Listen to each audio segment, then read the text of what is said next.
Hello, everyone. Thank you so much for taking time out of your day to join us for our webinar. And it is taking place during Mental Health Month, so a perfect time for this conversation. My name is Stephanie Lemek, and I am a member of the Construction Suicide Prevention Week Board of Directors. I'm a former HR executive, and I now lead the Wounded Workforce and the Center for Construction Mental Health with the goal of building more mentally healthy workplaces.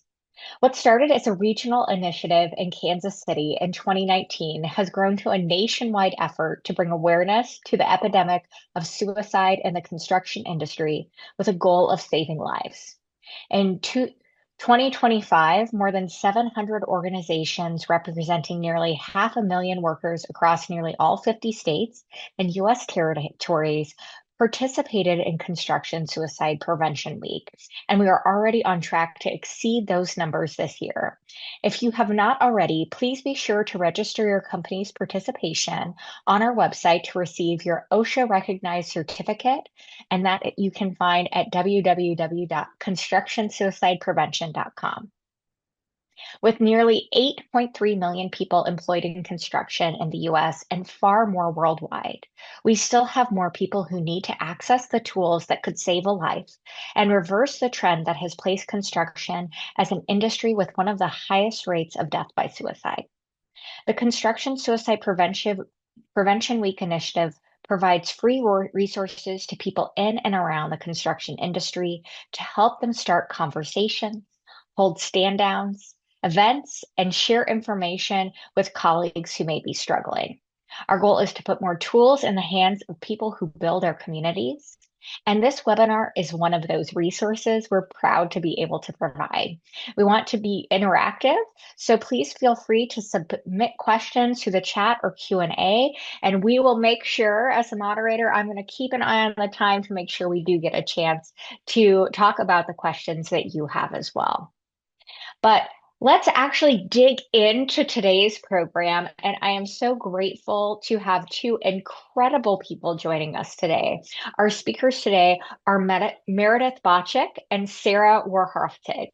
Meredith is a dynamic leader with solid corporate wellness management and education experience. Meredith has a passion for motivating individuals within companies to be the best they can be.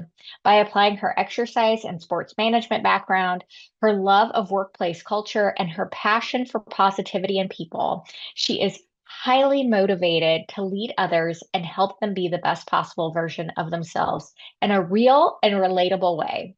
With a contagious personality that can build relationships and work with people at all levels, she helps employees become engaged with their individual overall well-being in order to help them thrive in the workplace and beyond.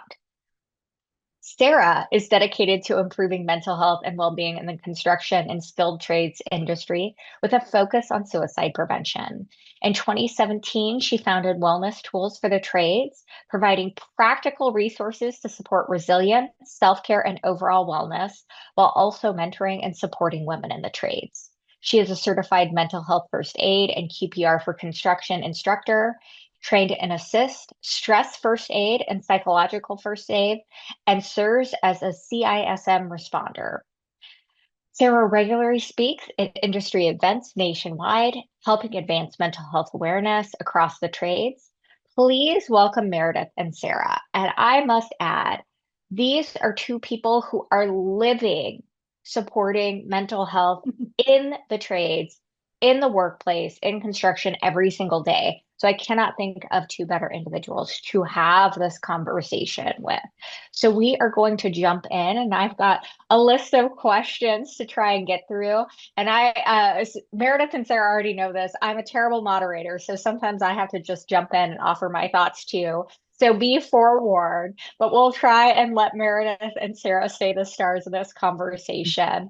I'd love to kick off and hear from each of you about, when you first started in this space, what surprised you the most about the construction workforce's relationship with mental health and well-being? I'll start. So, first of all, thanks for the great introduction. And I'm very happy to be here and happy to be having this conversation with you and Sarah and everyone online. Gosh, what did I notice first and stopped me basically from tiptoeing around is probably I'm a people person and I struggle when people struggle because I do not like seeing people suffer and be in that suffering and partnering that with just a passion for mental health advocacy and some of the other things that we've done here at Miron with like burnout surveys and obviously the statistics around suicide, I knew I couldn't stay silent just because I have that type of personality that cares for others and that caring is what I think helped motivate our owners to get involved and also just move the program along that we have here. Yeah, I think for me, what surprised me was how deeply engaged the industry already was. There was a passion for the work. And for me personally, like as Meredith stated, I love connecting with people. I think I'm skilled at connection with people. And at that time, it was less about awareness. And I felt more of this responsibility to strategize, and implement tangible, actionable tools that the industry can utilize. Amazing. I love that. It's so important. This next question, I know I've heard this before. So curious to hear both your reactions. So a lot of times in construction, you get the we don't do that touchy-feely stuff here type attitude.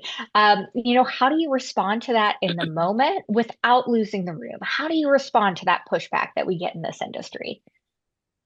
I think, when you hear that, I think for those that are engaged in that conversation is sometimes the people that need this the most, right? And maybe that's their armor, their barrier to, not really sure how to navigate some of these more challenging conversations or just generally how to take care of yourself. But I think, I've had success creating environments where we're not trying to soften the workforce, right? We're trying to think about how do we improve resiliency. And I always lead with just be curious, right? Think about curiosity, um, take what you want, leave the rest. Those are the simple expectations. Yeah, I agree with that. And I'm like, I myself am not a touchy-feely person. So I feel like this is like a great relationship builder that you don't have to be touchy-feely to be talking about mental health in the workplace and helping others because everybody experiences stress and everyone experiences struggle. And you can still care and show compassion without being as a quote unquote touchy-feely, as people say. I mean, this affects all people, and all people have know someone or has struggled with things too. So, I think building compassion and care doesn't have to be touchy-feely to be able to do it right and be relatable. Absolutely. I love that. I love that. Is there a reframe or a specific word choice that has worked better than others for you when it comes to introducing mental wellness to, skeptical crews or leadership? I like to go back to utilizing the word like performance, right? So in an industry that's all about metrics, getting the job done, doing it quickly and efficiently, right? Like let's just talk about performance. And that kind of ties into how resilient is your workforce. Can we talk about, for me, stress management is the hottest topic. Everyone will always talk about stress in whatever light. And then just tying it to outcomes, right? If you have a stronger workforce, your outcomes are going to be so much more, impacted, right? So I think performance, resilience, and stress management are a lot more comfortable languages and use of words in these spaces. Love that. Yeah, and I think too, like for us, being able to use platforms that you already have, like our summits here that are our field summits or a stand down where, the words are already there, and they're strong words. And we're trying to run programs around things like what we have now, like redefining tough, that kind of like piques individuals' interests without, having those words that are like, I'm not quite sure if I want to get involved with that. So. I love that. I love the work you're doing around redefining tough, Meredith. It is so Thank you. incredible. And I love this kind of conversation piece because I have it's kind of a weird analogy, but I have an analogy to talk about this work. Obviously, this is a group of individuals, here, talking today, but also the folks who've made time to be on this call.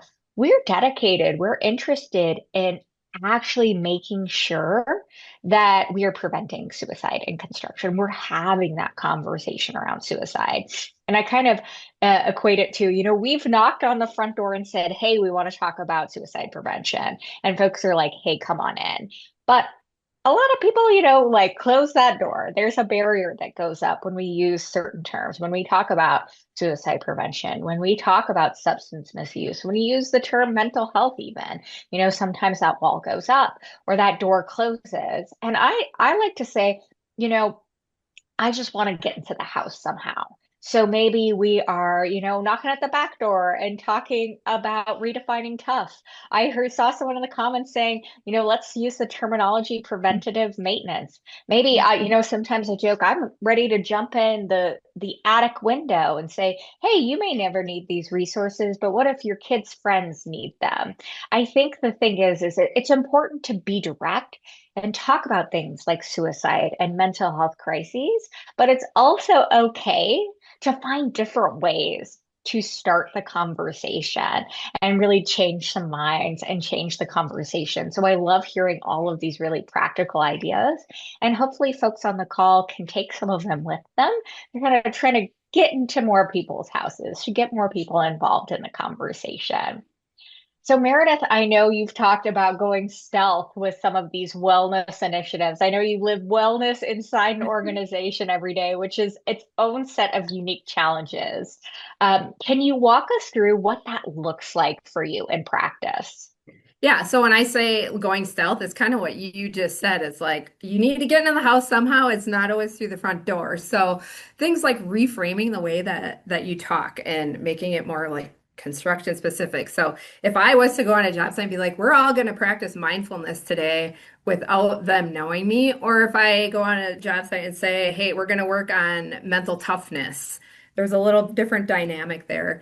Sometimes if we run a program where there are different aspects, not just like mental health aspects, but say like physical activity or nutrition. I try to introduce those first and then sprinkle in a little bit of the mental toughness and the mental health aspects as we roll forward. Then, as they get a feel of it, they kind of know what I'm about, know what our company is about, and then they're more open to participating and attending. So, there's a lot of times, just like I said, just like being able to use different words or use different programs that you can, sprinkle in just a little bit, a little and stats and personal story do not lie. And they help build advocates more than I can say. So if you have anyone that can be relatable and share story, and that's going stealth, you're having a conversation with someone, you don't even realize that you're all of a sudden promoting all of your mental health programs within your organization.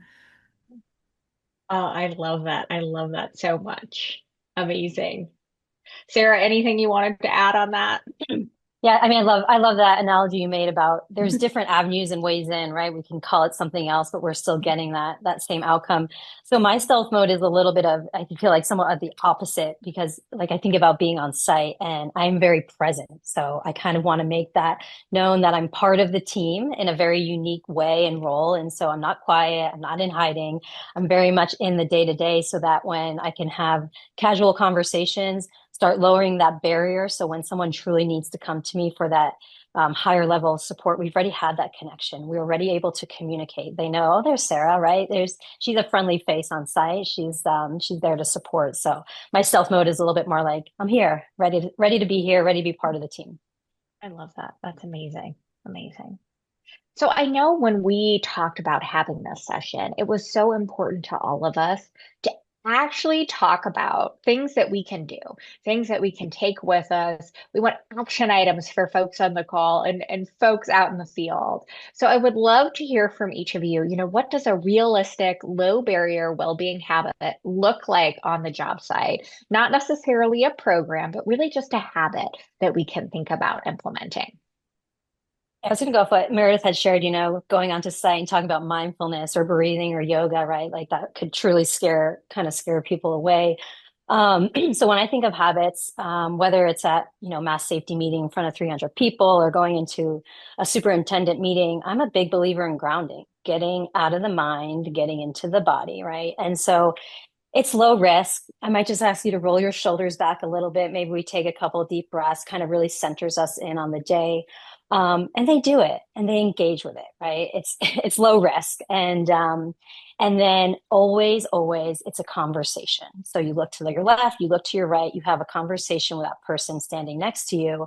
Um, Simple questions that I can prompt, right? And again, it's that low barrier of communication. So then when they're walking the job site or they're having a tough day, right, going up to that person who they find relatable, they can actually have a deeper conversation and say, hey, I need your support. And so simple habit, communication is so key. A lot of times we're walking with our heads down. So in these types of spaces, we have to be available. We have to look each other in the eyes and say, I'm here for you. What can I do? Oh, I love that. Yeah, and I was going to say the same thing. So we started here. We've always done company-wide stretches every morning on every job site in every office at 8 a.m. or 7 a.m. Company-wide stretches with an excellence tip that's read. And yes, it started out as like injury prevention, but now I feel like it's more of a human connection side of things where we are checking in with each other. Our excellence tips aren't always about like the physical safety on the job site, but also incorporating mental health tips in there as well. So it's almost like the toolbox talk, but there's that moment where you can just sit back before you start your work, take some time to truly check in with the person next to you because you kind of know the people you're working with that something's not right. And it just gives that moment to kind of pull everyone together and just be able to move forward in a positive way, knowing that with the communication, you're there to help, and there are people there to help.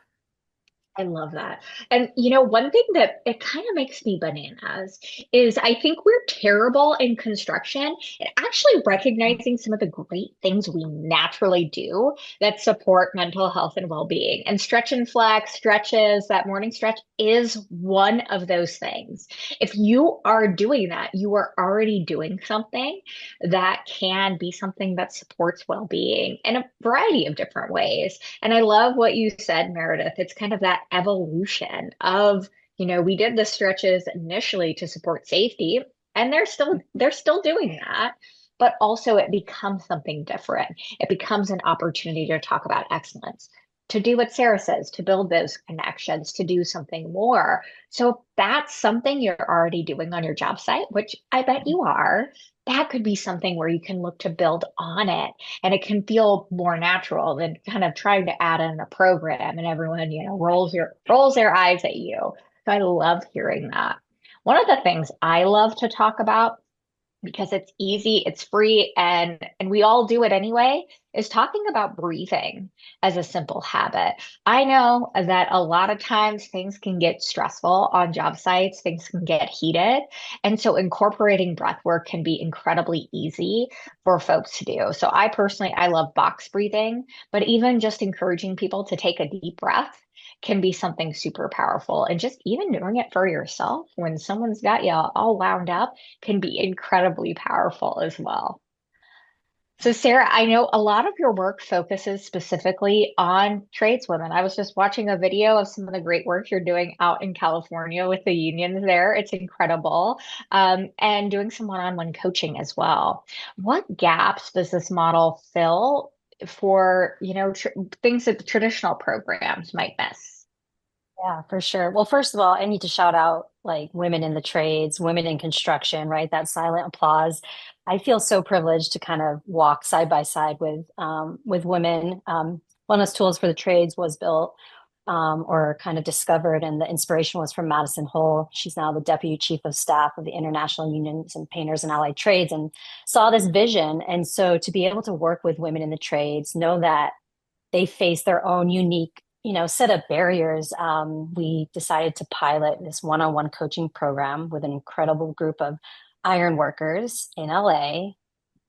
And I think the gap that we're really filling is just having a coach that can be a non-judgmental listener, right? Offering up basic tools and resources. But ultimately, at the end of the day, we are collaborating together to build a roadmap to ensure that they have access to the correct tools, they're taking care of their physical and their professional goals. And it's a really exciting program.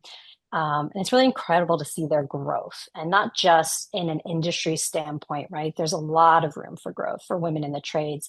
But these are all mentors. So these women not only are in the field doing this incredibly tough job as an iron worker, they also been asked to be a mentor to this next generation. And so really we're just filling that gap of support and making sure that they're taking care of themselves. Love that. Yeah. I'd love to know. Sometimes when we do this work in construction, I know I've had some surprises, some pleasant surprises.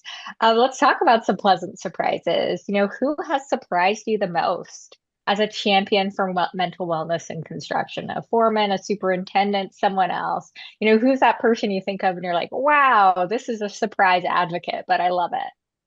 Yeah, I think for me, when we initially rolled out suicide prevention, and we started talking about rolling out QPR, I presented at our summits, and directly right after that, one of our superintendents came up and said, "Whatever you need me to do, I am there to help you," which is huge because he then recorded his story of his suicide attempt, and it rolled out, and it just built advocate after advocate from that. Like, if this superintendent can share their story, I can share mine too. And it just kept rolling forward. And now the program that we have, to where it's at now, where we're recording videos, like our latest Tomorrow Needs You video, where it has all three of our owners, field, office. I sent out the call in the matter of, I say, the span of like 30 minutes. All the time slots were filled and everyone wanted to record. And I also have like a waiting list for our next video. So being able to have somebody that is in those roles in the field, like superintendents and foremen, and that shared lived experience, it just, mental illness, it affects everyone and everyone has a story. But it's just been really cool to see from that one story, how people have just come to be able to talk about this like it's naturally within our company. And 10 years ago, looking back till now, it's just been an unbelievable journey. And it's just been so great to see people for who they are and more than just, a Miron construction employee. So it just like, it kind of fills my soul. And there's a ton of stories like that, but that's one that just really sticks with me. I mean, Meredith, that's incredible. That is like it speaks to not only, the willingness of people to share their story and come forward, it also speaks to the power of the culture that you and the team at Myron are building. So, I mean, kudos. What an incredible thing to hear. And I hope folks on the call are hearing, get started and it can snowball into something that you've just described. So thank you. That's incredible. And it's something so simple too. Like, I remember when this first started, there was a superintendent that just had a passion for mental health and called me up and was like, "Can we get some like high vis shirts on the job site that say you matter?" And I was like, "Oh my gosh, that's a great idea." It was his idea to roll, and now you see them everywhere, and it's just been such a cool thing. And it's just so cool that it's not me coming up with these ideas. It is like our people, and I think that's just what, I don't know. It's just what makes me love what I do. I love that. I don't know if I'm surprised by anyone anymore in a way. I think I'm more inspired in a sense, and I'm really grateful. And in what we do with Wellness Tools for the Trades, I have the opportunity to partner with numerous different organizations. So I get to be this kind of peripheral vision of what they're doing internally and, either adding or implementing or truly being a thought partner. The work I do on site specifically is with Care for Construction, and that team is incredible about implementing full wraparound services from foundational education all the way through post-vention support. So to be able to collaborate with an inspiring group of leaders. And like Meredith shared, anytime we have the opportunity to have someone share, be vulnerable, be relatable, that's when we connect. And that's where I see the most. And we see these moments in times like these webinars or times during safety week or during suicide prevention week. And we have these incredible people that are willing and ready to share their story. And to me, the response, and I kind of get that feedback, was like, how do we get that person to come back? How do we get that person out in the field, being visible, being someone that they can go to? So for me, it's really just an inspiration to see how programs are being built, how creative people are being in the space as well. I have a really long-standing relationship with the Pipe Trades Training Center out of San Jose. And during the evenings, when they have their instructor-led sessions, they always build a gap of time, an hour before classes start, to have everything from yoga all the way through mental health toolbox talks. And so being able to push in right before they go into class, have a time to kind of pause, reflect, and then go into the rest of their day. So it's inspiring. And I'm really lucky because I get to see it from more than just one lens. Oh, I love that. It's so incredible.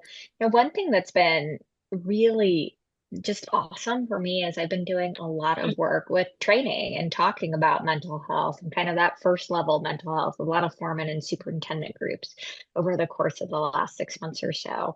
And a lot of times you get into these rooms and you have some generational differences. I think that comes up a lot when we talk about mental health. People are like, oh, these Gen Z young people, they want to talk about feelings. I think there's generational differences. Obviously, we've all kind of grown up with different expectations and conversations around mental health. But what's incredible to me is how often the most experienced superintendent or foreman, the builder in the room, the person that, most of these people look up to because they've been doing this work for decades, they kind of have this moment where they're kind of taking the stand to, hey, take care of yourself, or, hey, if anyone ever needs to talk, I'm here. And the consistency with which I see that in, kind of this unexpected way, I think it's really powerful because I think a lot of times we overlook those, tough, surly folks out in the field with all that experience. But I think sometimes they have seen the most, and to me, those are my favorite kind of unexpected champions for mental health. They're gonna get into the house a different way. The conversation might be a little bit different, but I think it's incredibly powerful, especially when we think about the culture around that experience, around, someone who's been doing this for decades. So I love that. I love hearing these stories that more people than you would guess are absolutely ready to engage in these conversations. It may just look different. So to add on to that, we talk about building advocates out in the field and how important it is. It's nice. Here we are. We got three ladies on a call, coming into the field, with, we've got our work boots and our hard hats, but maybe use them a little bit different. Maybe they're not quite as dirty, as someone else's. Having that advocacy out in the field is so important. So I'd love to hear from you because you are so deep in the work. How do you find those people and how do you cultivate them and really support them once you do? I think it happens organically. It really does. I mean, I'll be out in the field and first we're talking about tattoos and what they mean or what fishing trip they went on, and then pretty soon we're talking about mental health and utilizing EAP resources. So I always say it's eliminating the functional robots, which is just walking by someone being like, hi, how are you? Good. How are you? Good. When there's so much more there. So I think it just happens organically through conversation, especially if you're out in the field. Individuals want to talk about the project they're working on and the job site. And if you show interest in that, that's allowing you to let them in and them to let you in. So then the tough conversations and the stories start going, and pretty soon you have people that are willing to help others. So it's all about conversation to me. It's all about human connection. It's, getting rid of some of the technology side of things and just being present with the person in front of you. And I think that's truly how you build advocates, and that's what we've done here. Because I think when I started here 10 years ago, we did a lot of the device-driven platform, the technology and things like that. And it just was not working how I wanted it to. And I took a step back and I'm like, we're doing this, meeting people where they're at one-on-one. And pretty soon we build those advocates and other people start joining the wellness program. And it's been rolling forward. So it happens organically and it happens through conversation. So check in with your people. Agreed. Yeah, 100% agree. I think, yeah, they self-emerge, right? And it's Mhm. just based on when they're ready, right? They might have heard somebody speak about a topic that morning at mass safety meeting or in a leadership training and say, you know what, that connects with me personally. How do I then go back, turn it around and support the people around me? And yeah, it goes back to that communication, right? Thinking about, I think lunch times are such key critical touch points, right? Whether I'm on site or within an organization, and naturally, like organically cultivate lunchtime conversation. And sometimes it's low hanging, just simple conversation, but then it leads to, higher levels of, hey, that's me too, or hey, I relate to you. And then at the end of the day, it all comes back to vulnerability. Those leaders, those advocates, the more vulnerable they are, the more the culture is being built. That is so powerful.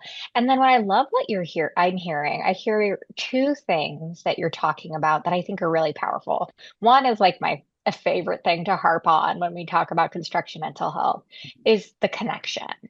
And I think construction is actually exceptional at connection, at getting to know people, and caring about people. Even if they kind of drive you crazy, you care about them. And, thinking about that, being deliberate about that is absolutely such a powerful tool. And then I love what you said, Sarah, when they're ready. I think a lot of times, I know this is something that I get hung up on. Sometimes I feel like I'm a broken record. I'm talking about these things, I'm bringing them up in different ways, and I'm like, oh my goodness. But I think the repetition is actually really powerful, and the finding different ways to share information, different tools to present. Again, it's really powerful because you might just meet that person in the right moment when they're ready with the right resource. And that, again, it just makes such a huge difference to them, but then potentially to everyone around them as well. So I love that reminder. So this is my tough question, my hard question. Hopefully it's not that hard. But Mm. how much of this, when we really look at, changing the way we talk about mental health and well-being in construction, changing how we experience it in the industry, how much this is really individual behavior change versus organizational culture change? And where do we really feel like that real leverage sits? I told you it was my hard question. Mm. Yeah, I'll jump in. I think for me personally, I think it's always going to come from the individuals. I think that individuals bring their own unique, set of skills, tools, resources, and ultimately passion for this work. And if we look at the construction industry specifically, we know that there can be a lot of shifting, a lot of changing, especially like boots on the ground, right? Trades will change sites, they'll go to a different job. So I think that we have to continue to cultivate them at an individual level, because what's so great about that is they can take what they have from that site and then bring it on to the next site. So they're advocates in that space. I think we look at them as champions. And with that being said, though, we've seen this incredible shift at the organizational level. So these individuals are kind of pushing up to ensure that what they're advocating and what they're championing is then consistent across an organizational level. But obviously, the theme of everything that we're sharing today, it's people first. And I loved what you said, Meredith. It's meeting people where they're at, right? Mhm. And so utilizing those champions as individuals and kind of connecting everyone together to then build a stronger, more powerful program at the organizational side. Yeah, I agree with you completely. I think organizational culture to me is a bunch of individuals pulling together to make a change. And I joke all the time, my boss, who's our VP of HR, we do a lot of things here as like through guerrilla warfare, where it's like that groundswell, and then we get some leadership buy-in after that. So there's a difference between leadership buy-in too and leadership engagement. And I think individual behavior changes and even leadership seeing that, and then more and more and more and more individuals and change, that's when we get the leadership engagement to like where we're at now. So I just think that organizational culture change is individuals coming together to make that change. And once it starts, it's going to get rolling. So be ready. I love that. I mean, I'm thinking about, my time in HR, and it's so interesting because construction is different. Like construction is different. You can go and roll out a program and you can go out and tell the job sites and you're gonna get an eye roll and a whatever, Stephanie. Like I got stuff to go build. And so the point you're both making about the power of those individual actions, that, guerrilla, like, let's build this up, let's build that grassroots is so powerful. And you can't ignore it in construction because they're on to us. They're like, okay, whatever, this is some check the box, like office initiative. And like, it really doesn't have anything to do with what we're doing day to day. And so that front line is so important. And like you said, it's about the people. My big challenge to HR leaders, safety leaders, executives, when you think about culture change, yes, it is your people. It's exactly what you all are talking about, empowering each day. My challenge is to think about your systems and your processes and how your organization operates in the context of mental health. And now you don't have to go and do like a bold, big sweeping audit, but when you're making choices, when you're making decisions about your work, about your projects, about, different things, take a beat and actually think about it in the context of mental health. And I think that is kind of the secret superpower when we think about that organizational and leadership lens that we haven't talked about. We need our people. We need that kind of groundswell you both talked about actually get people on board in construction. We know that. We know we have to have that buy-in. But really, where executives and leaders can make a real difference is thinking about kind of some of those structural things they have oversight over that can change the mental health and well-being experience of their teams while we've got that groundswell going on our projects as well. So I want to talk about, something that is very important to us, something that is, ever present because, we talk about construction suicide prevention, and we know construction has one of the highest suicide rates of any industry. When you are on site or in a meeting and the stakes are feeling real out doing your work, how do you hold that without burning yourself out? How do you kind of find ways to support yourself and give yourself, that self-care that you need?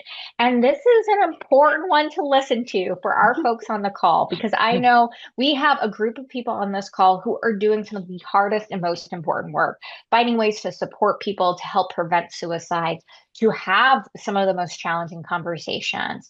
But you are so important. And so I want us to really think about, how do we invest in ourselves? How do we support ourselves and each other as advocates for this work? Yeah, I think for everyone on the call, I want to say practice what you preach.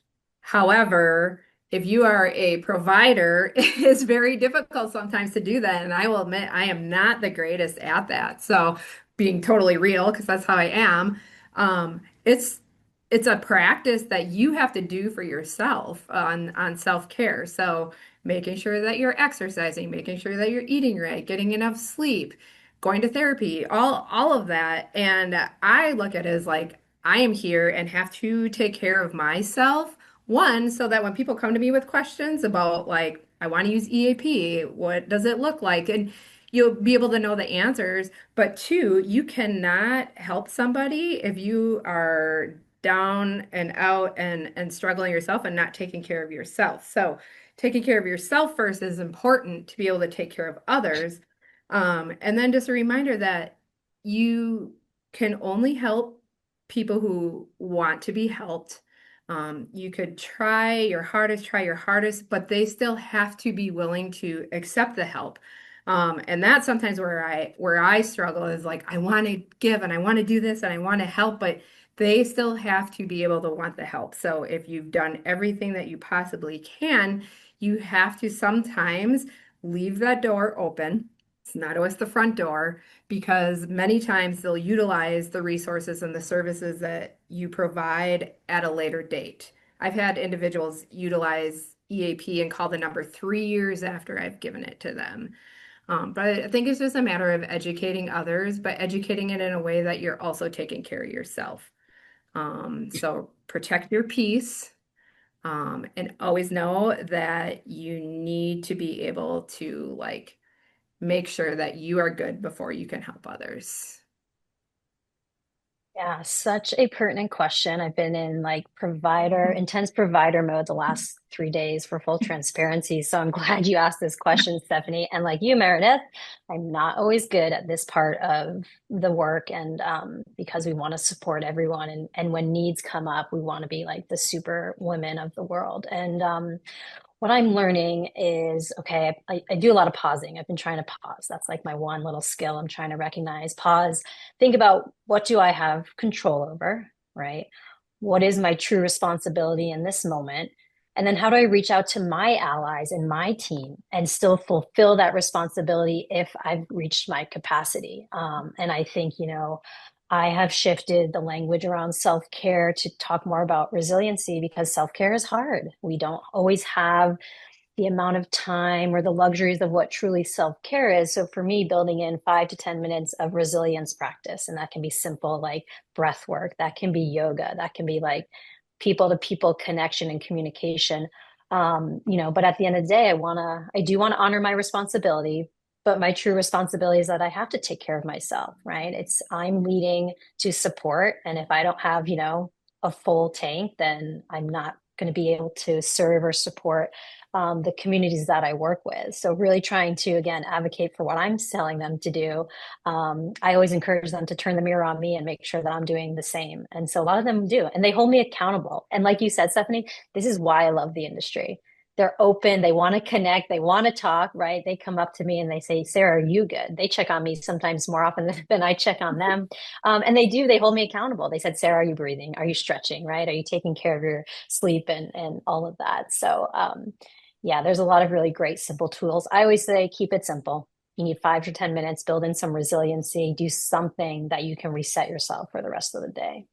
And you also said this, and I think we should I'm going to second it so people get it, but join a team because you cannot do this work on your own. There is no way we would have the programs and services available here at Miron if it was just me. So other people in your organizations, Construction Suicide Prevention Week has resources. There are so many resources out there that whether you're helping one person or if you're developing a program within your company, join a team.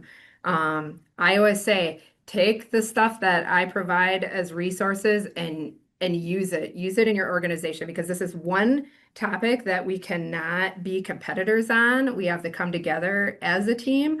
So making sure that you join that team. I mean, just the programs here just would not be possible without all of the individuals outside of Myron and inside that have had their hands in this project to save lives. I love that. Yes, amazing. Here, here. Little golf clap. Something I want to point out around this is I get a lot of weird looks when I say this in trainings because a lot of times we think about helpers or helping professions as like physicians, firefighters, police officers, but construction professionals are helpers. they don't like us when they don't really love it when like you're a helper. But think about who you work with every day. These are people who are dedicated to helping each other, to building their communities, to building better lives for their families. They are helpers, they are problem solvers, and helpers suck at taking care of themselves. So, as we look at this, as we approach this as the helpers around mental health and well-being, what Sarah and Meredith said, like have a team, have those supports, have those people who hold you accountable. I think that's the biggest thing for me. My husband will hold me accountable. Hey, you haven't been to yoga in a couple of days. What's going on? Or, my best friend will be like, hey, you kind of sound a little burnt out. Like, when are you going to take a break? That accountability piece is so important. And modeling that is so important too, because really we've got a culture of helpers. It just shows up in a little bit different way. So I've got one more question before we kick it over to our audience questions, our audience Q&A. But want to really bring it home back to things we can do, today, tomorrow, the next day. What does well-being built into construction culture actually look like? Not aspirational, but what's a concrete signal you'd point to and say, that's it? Or maybe something that you can point to that you've even seen out on job sites. I think for me, it's when people talk openly about mental health, no matter who they are. And I've seen it, and it's just been a really cool thing. And I think it also looks like when individuals are struggling and they reach out and they notice somebody else reaching out, and they're not only talking openly about it, but they're asking for the resources.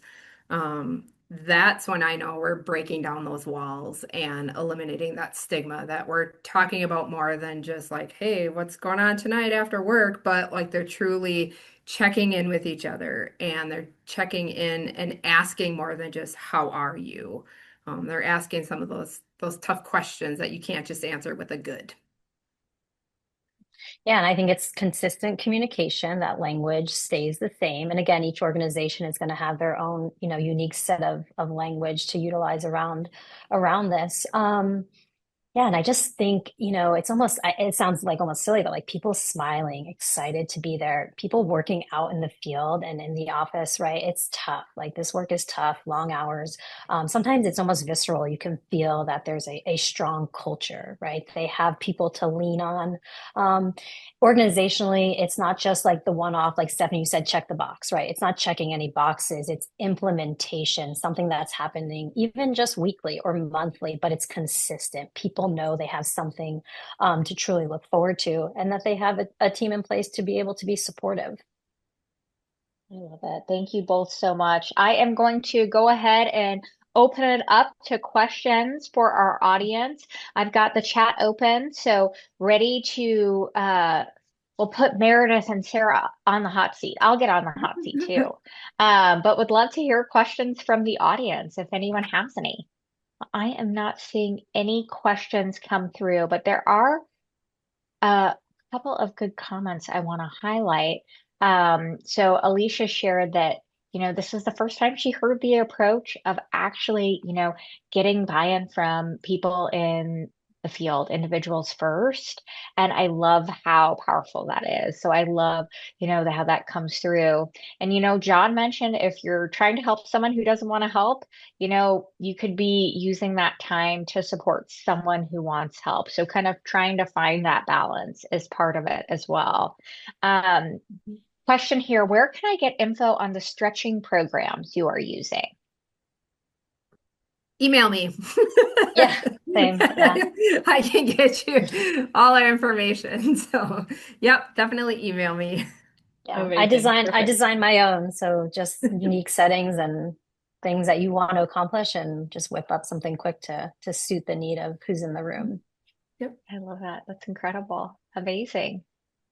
I Any did other? Oh, go I did ahead. see Yeah. that Cody asked online like what tools we use for creating internal videos. Okay. I'm very blessed here to have the most amazing marketing department that we do a lot of our recording in-house, but also there are a lot of organizations that will take on your projects and make your vision come to life as well. So we have used some outside resources as well. And if you really want to get super scrappy and you want to record it online, you can record it in Zoom. You can record it for free using a tool I like to use called StreamYard. So there are options out there for those of us who, need to get a little bit scrappy and don't have some of those resources. So love that. How do we get more involved at a larger scale to help, bigger than our workplace? Question from Kyla. Utilize construction suicide prevention week's resources. First of all, there's some great stuff coming as well. So that's definitely how you can get on a larger scale. And also, like I said before, just like join a team.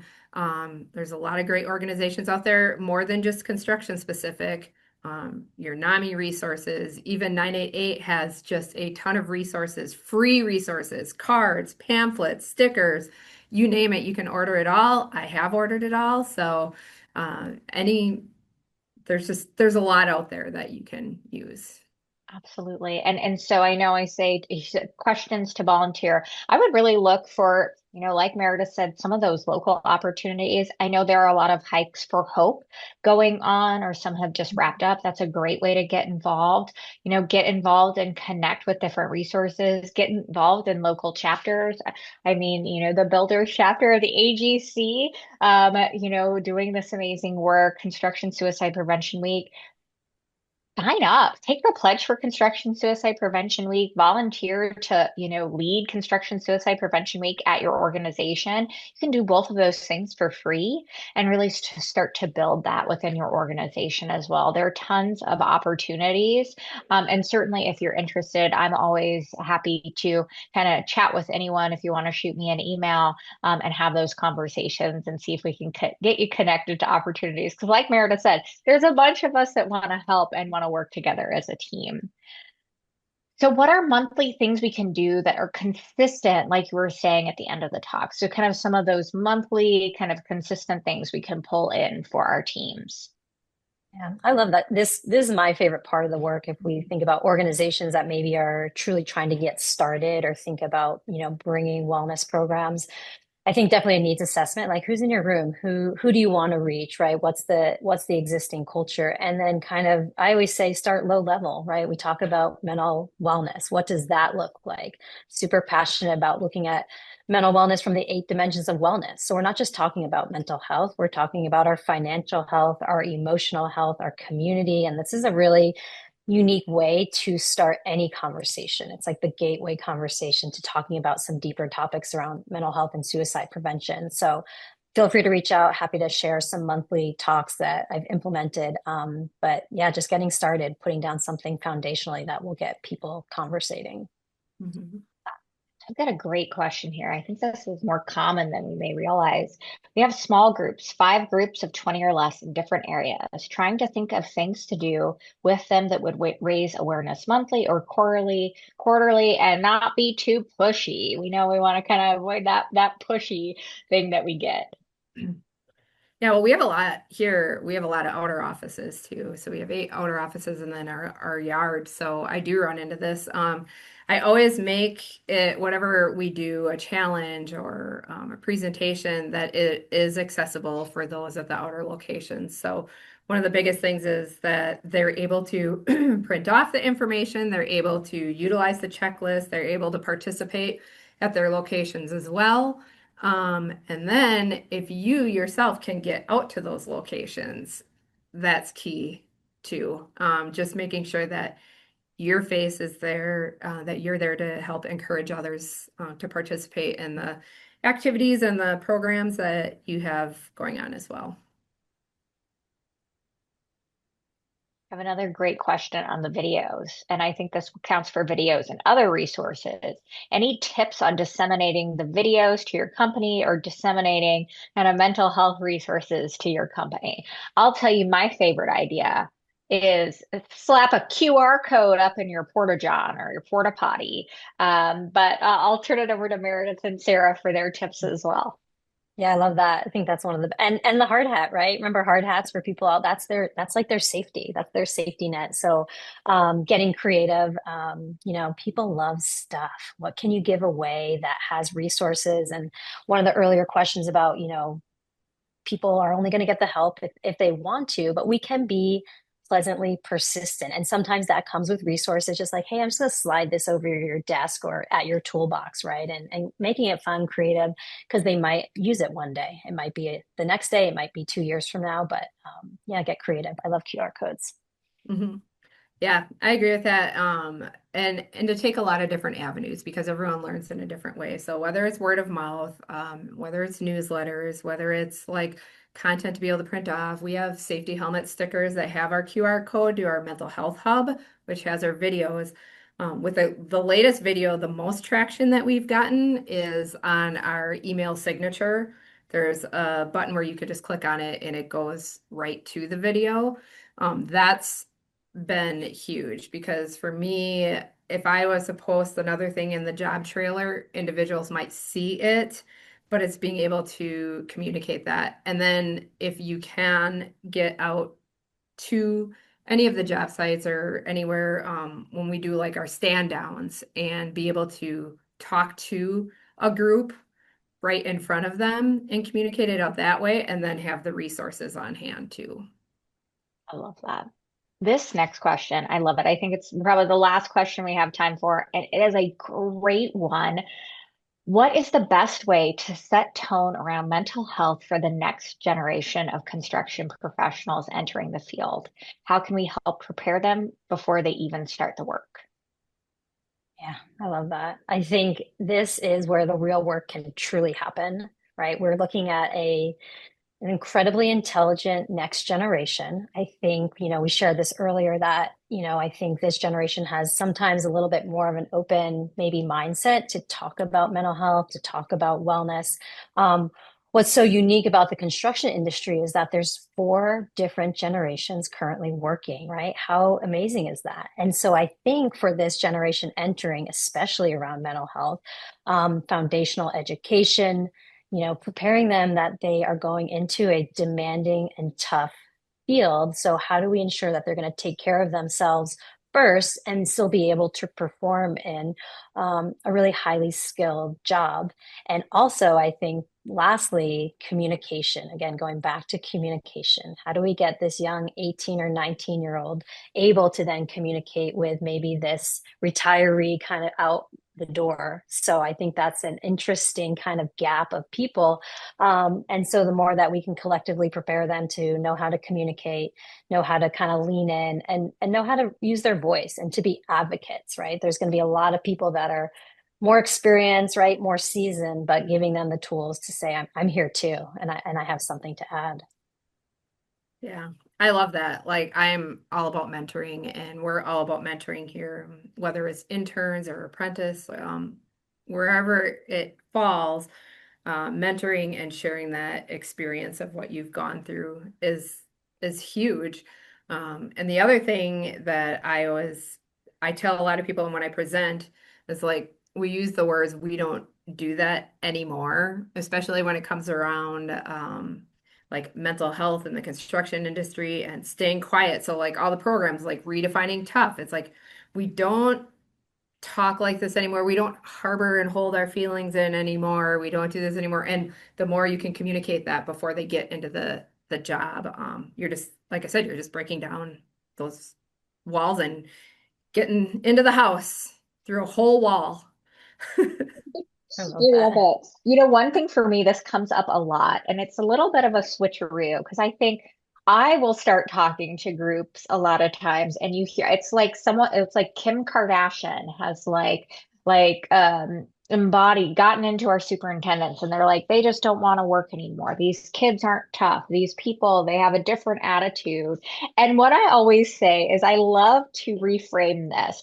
I'm a millennial. I heard this for like over a decade about, how messed up we were. It's finally Gen Z's turn. But I actually don't want them to take the turn. It's a reframe. And Sarah brought it up already, the reframe to resilience. And what I talk about is we build resilience by having crappy experiences. We build experience by experiencing stress and hardship. So, what is stressful and hard for you when you're first starting your career? It's a whole heck of a lot different than it was now. And so it's reframing it. So, how do you, as a seasoned leader, a seasoned superintendent or foreman, how do you provide support to help them get through some of these stressful, hard things as being part of construction so they become more resilient and build that over time? And kind of that reframe to resilience I've seen as very helpful and very powerful. I can't believe it. We have got so much more we could talk about, but of course, we are out of time. I want to say a huge thank you to Meredith and Sarah for sharing your wisdom and experience. And thank you so much to everyone who joined us today. We will be sending a recording of today's presentation to all registered attendees, and we encourage you to share it with your colleagues. Please make sure to visit www.constructionsuicideprevention.com to find resources to register your participation and to register for the other 3 webinars we are hosting in our 2026 series. Thank you all so much and have a great day.